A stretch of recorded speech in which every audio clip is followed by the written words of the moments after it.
ஆயர்பாடி மாளிகையில் தாய் மடியில் கன்றினை போல் மாயக்கண்ணன் தூங்குகின்றான் தாலேலோ.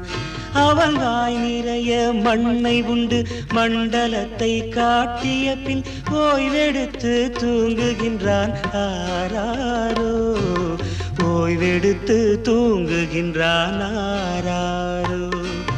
ஆயர்பாடி மாளிகையில் தாய் மடியில் கன்றினை போல் மாயக்கண்ணன் தூங்குகின்றான் தாலேலோ.